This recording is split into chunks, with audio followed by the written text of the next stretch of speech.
Thanks for joining me today on this week 6 garden tour. For anyone who's new here, my name is Erin. I live in Maryland, Zone 7B. I am a backyard garden homesteader. We have chickens. We've got this lush garden, which we're going to tour in just a second. And I grow my own herbs as well. And we just make a lot of our own things. Soap. I crochet for all the stuff that we want or we need. We don't live out in the middle of nowhere. We live in the city. And so there's certain things we have to figure out to follow the laws. But we do, because we really like this lifestyle. So thanks for joining me on this video. If you like that content, please hit subscribe and follow. You can also find me over at Instagram for more daily content. But let's get here to the garden tour today. First of all, I want to show you that bunny. Don't mind our lawnmower. You see him sitting there? I see you, bunny. Continue. All right, so I want to start this garden tour off with my potatoes and onions, because typically this is when I would be starting to harvest my onions and starting to harvest some of my potatoes. But if you've been following along, you realized or know that my potatoes, I didn't get them in the ground early enough. They were delivered late to me, and so I had to put them in the ground late. So I did. And then my onions, well, let's see the potatoes first. I also did a mounding up potato video this week where I took these 2 pots here and mounded those up. I still have to do the other ones because we never got to the store, but that's all right. They are doing so wonderfully. So I also love the potato leaf. I think it's so cool looking. These are doing really, really well. They all look super healthy. This was my slow grower. It was late to pop up. Man, my sage is fire. So all of these have, this one only has two sweet potatoes in it. Most of them have 3 to 4. Those back there just look so good. Look at the growth on these compared to the other ones. Yes, they are aimed towards the sun because the sun comes in this way, so that's why they're leaning that way. But man, these guys have so much more growth on them, which is super, super cool to see. Potatoes, can't wait to harvest them. Oh, I also, if anyone has this stuff going on in their yard, this is what's called flagging. This is cicada damage. At some point, a female cracked open this this woody bark to lay her eggs, and even with my cover, it still got under there at some point. So if you look at trees around your property in our area, you'll see all of them have bits of cicada damage, where once she cracked the bark, everything above that kind of died, which I'm super sad about my blueberries because I just planted them and I had them covered. My pink lemonades didn't do so well. They apparently had some damage too, but I'm not going to give up. We're going to take care of them, and we are going to make sure that they are healthy for the rest of the season. Cicadas are just cicadas. I mean, I can't really do anything about them. You shouldn't spray them. You shouldn't, because then animals that eat them are the ones that get damaged, and that's just not what we're into.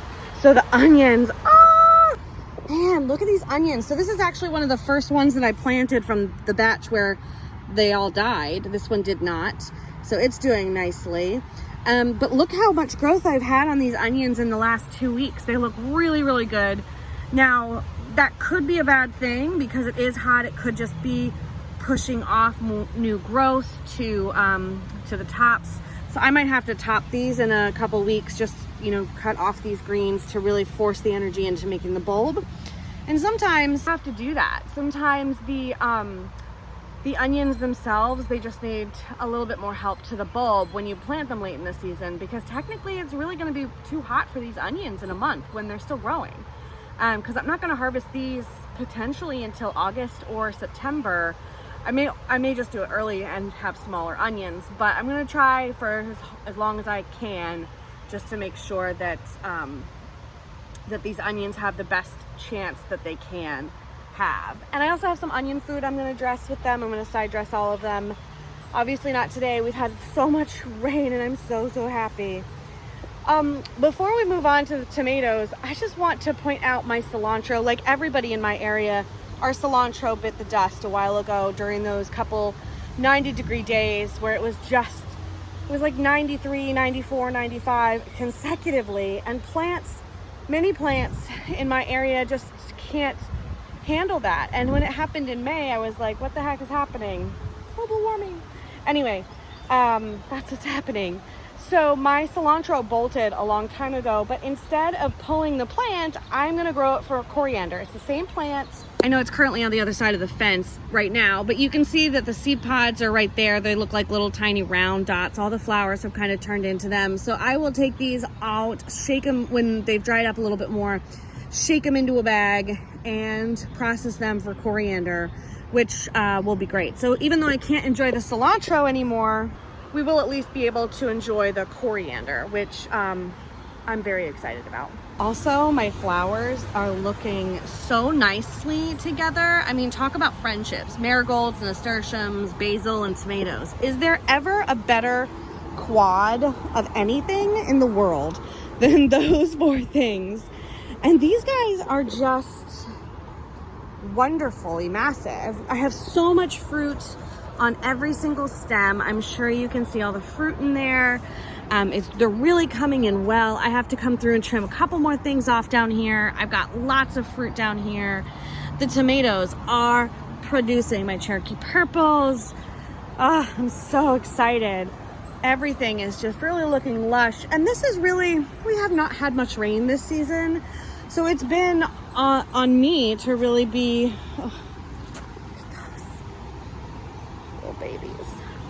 It's really been on me to keep these things watered and keep these like trimmed back and pruned. And I have to say, I'm really excited. This trellis is probably 8 feet tall at the middle.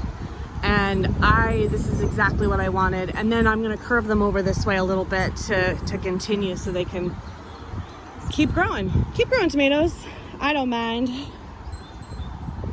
Now, while these guys are doing wonderfully and are super lush and producing tons of fruit and super big, these guys over here are not. This is my blue cream, and I have a blue cream over here clearly.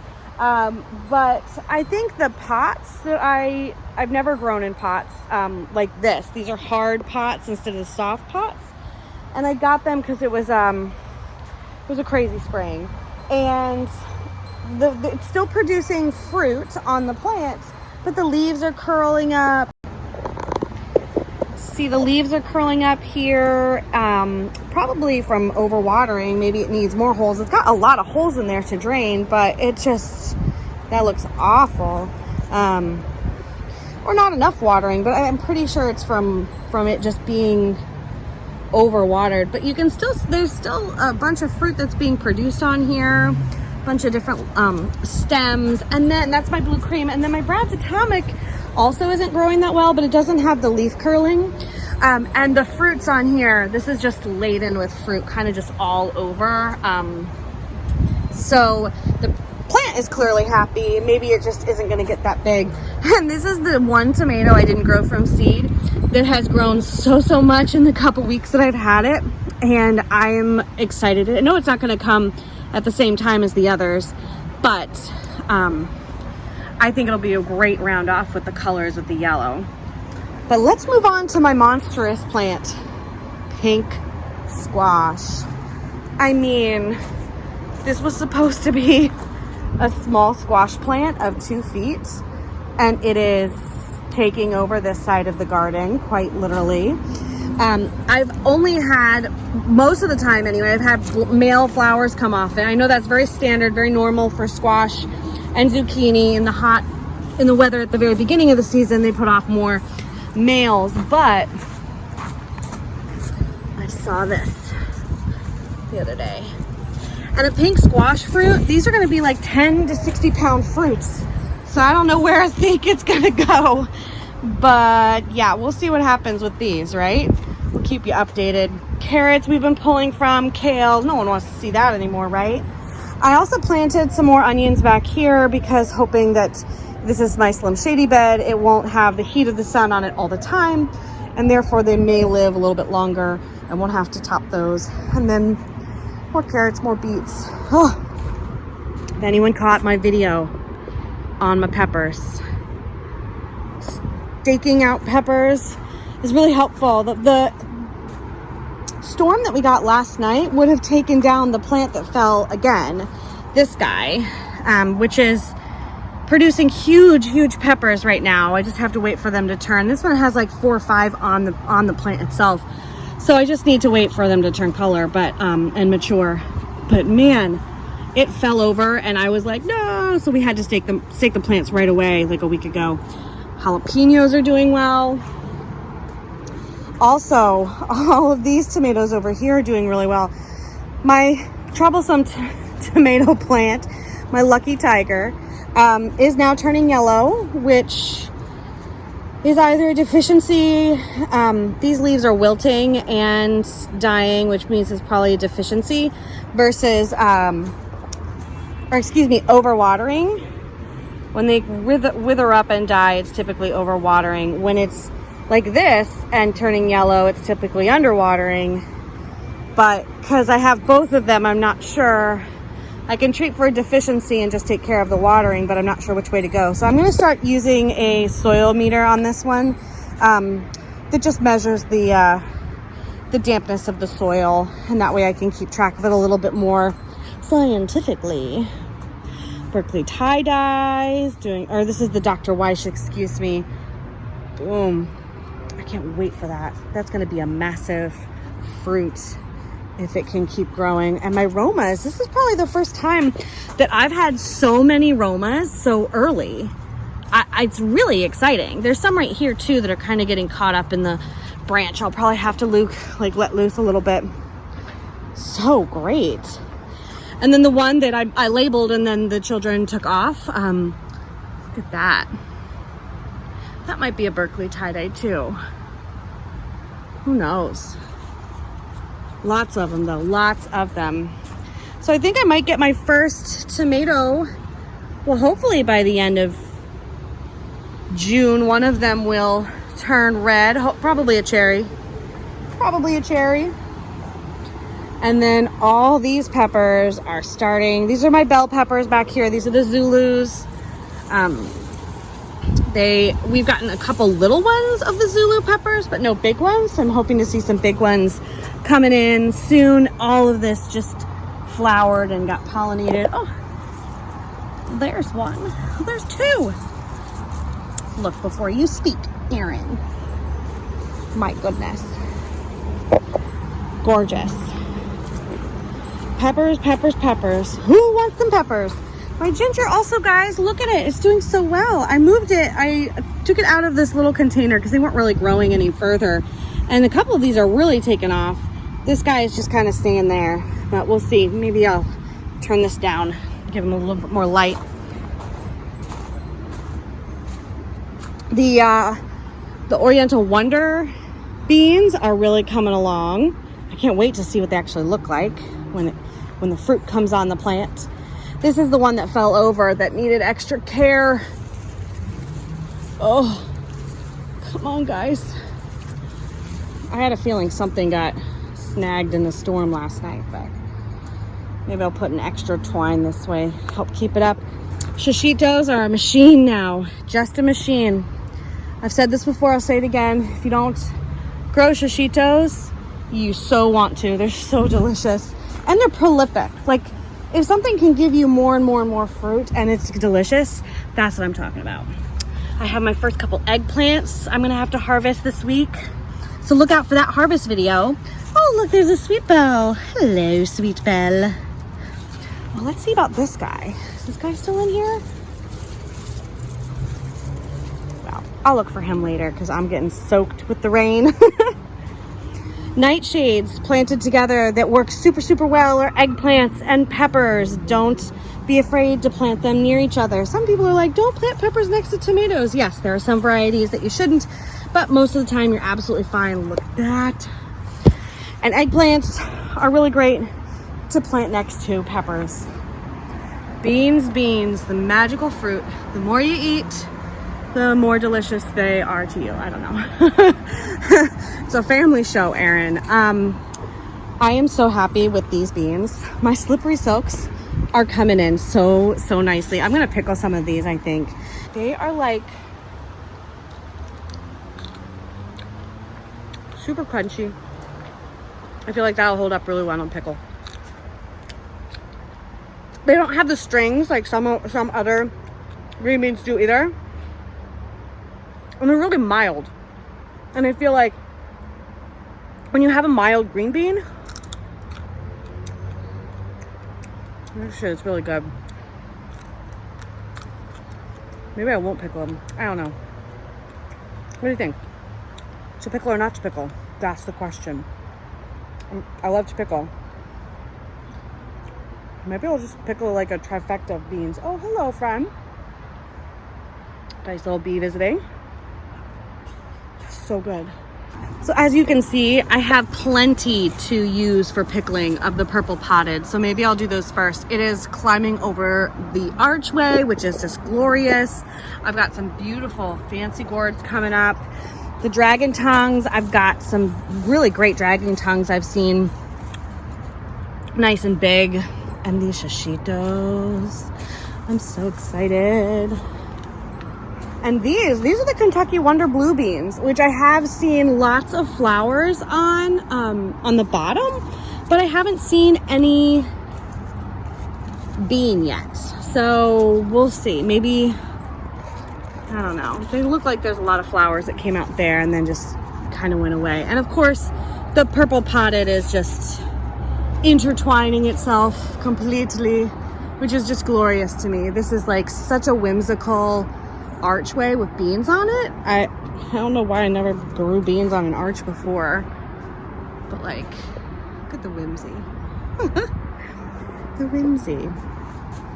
The Cubanelles are coming in. I know my husband can't wait for these to be ready for pickling. Look at all of those. This is where the garden is like really heavily laden with fruit and you're just kind of waiting. I don't know. Am I waiting? I'm the only one waiting. So I pulled out my peas.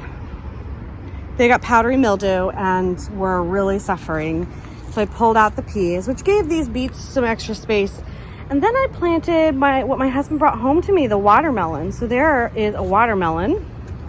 We'll see. It's a icebox sugar baby watermelon, icebox sugar. And so I'm hoping to grow it up here because he said they're not that big. Then my kohlrabi looks wrecked from the storm. All of it laying down like that. Like, we've had a couple of the kohlrabi from here. Delicious. I'm trying to find a place in my garden where I can plant more kohlrabi so that I can have more for the fall. Maybe I'll just, when I rip out the cabbage, I'll do a second planting of kohlrabi in a couple weeks. Because we've had 2 heads of these cabbage and they're so delicious. Oh, that one's good. I put them in a stir fry. I cut these up and actually put them in like a Korean stir fry that I do like every Wednesday. And we have eggplant here. I didn't think I had any eggplants on this one, no. But this is the other side of the bean arch. It's clearly happy. I need to redo this. I've been remiss. I'm sorry, Greenstock. I've been remiss. It's kind of like hard for me to think of what to plant in here in the summertime because they're shallow, they're more for leafy greens, they're not really for these vining plants. Talk about vining plant. My Jack B. Littles are coming along and I'm so happy that they are. It couldn't be happier. And then I've got a couple eggplants. This is a massive one. I gotta take off the plant. Gotta bring a knife out. That's huge. And I saw my first cucumber the other day. I'm so excited about that. We eat cucumbers every day as a snack. My kids love them. So happy about that. We ate the broccoli, pulled that out and ate it. Planted another watermelon here, by the way, so that it can just trail over here if it doesn't want to climb up the arch. So we'll see what happens. But we eat so many cucumbers. Like, the kids love my pickles. They love the cucumbers. There's another one. I swear, pickles or cucumbers are like not there one day. They're super tiny the next day. And then like an avocado, they're gigantic and over-ripened. It's like you really have to watch them to see exactly how they're faring, because otherwise you will get a very tough, hard cucumber, and nobody wants that ever. Tastes like bleh. I wanted to go to this back garden too because my corn is doing really well, and I wanted to plant more. As I understand from a couple different things that I've read, it's still not too late to plant corn in my area, and I didn't have a lot of germination when I pre-sprouted these, so I was interested more, I think, in planting out the more corn. But again, I'm having a hard time finding out where in my garden to do that. I don't know. What do you guys think? Like, I don't really have a bucket. I don't really, now that I planted that watermelon there, I don't really have space in any of my beds yet. Till I rip out the kohlrabi, I guess I could do that, but they're not ready yet, so I don't, well, not all of them. There's a couple. I guess I could plant a couple, but you're supposed to plant them in blocks, and so I don't want to just plant a few seeds here and there and there. I want to plant them in blocks of like quadrants of 16 if I can, 4x4s I think is what they recommend. And I think these guys are shading it out in the afternoon, which is why they're so small.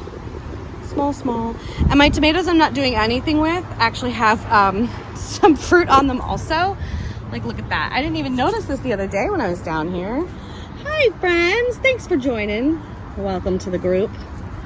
Please feel free to share your story when it's your turn. Can't wait to eat you. And then the squash. So this is my Ford Hook squash. I know it's starting to get some powdery mildew. I have some diatomaceous earth that I can try to treat with that. We've been getting some rain, thankfully, so I can't do that now. But I think I have some female flowers down there, here, because I haven't seen any flowers come out yet. So those are the beginnings of the flowers. And then this is the yellow. This is the Ford Hook, which I have some females here too. I'm super excited about. And then that's another yellow, but I only saw males on those.